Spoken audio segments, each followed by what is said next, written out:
Some simple instructions from Jurgin Klinsmann for the U.S. Step it up. For Canada, a tough test at BMO Field. And Toronto FC's new manager gets his boys out on the field for the first time. Next on The Daily.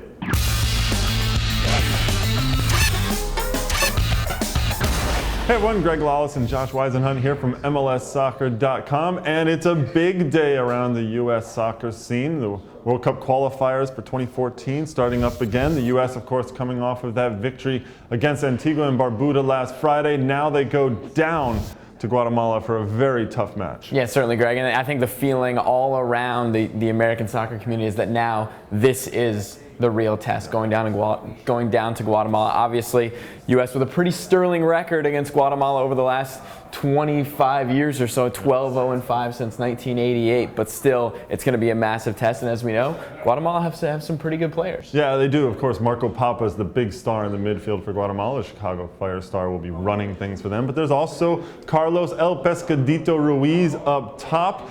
Jurgin Klinsmann came out actually and talked about how the stuff of CONCACAF in Central America is always going to be difficult. He actually likened it to going and playing in Iran, of all places. Do you think that this will bother the U.S. much? Well, I think the interesting thing about Klinsmann's comments yesterday, talking about the places that he's played, I'm not sure how much that's actually going to translate to the players that he could throw out there today, like Terrence Boyd or someone else along those lines that maybe doesn't have that experience. So that's the thing that's going to be really interesting to watch, because as Jurgen has said, it's going to be a real fight down there, and the thing that he's really transmitted to the rest of the team is that they're going to have to bring the same mentality that the Guatemalans will. It should be a very interesting match, this one, I think. Klinsmann coming right out and saying that his team needs to step it up against Guatemala. And he's also not sure who's going to start up top. Most likely it will be Terrence Boyd, who got the start against Antigua and Barbuda as well, cap tying him to the U.S., something he says he has no doubts about his decision about.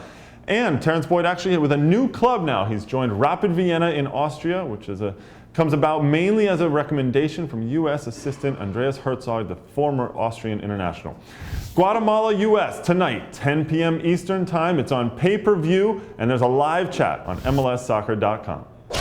Up in Toronto at BMO Field, Canada will be hosting Honduras in a World Cup qualifier. Canada coming off an impressive 1-0 victory down in Cuba. Honduras, on the other hand, coming off of a 2-0 loss at home to Panama.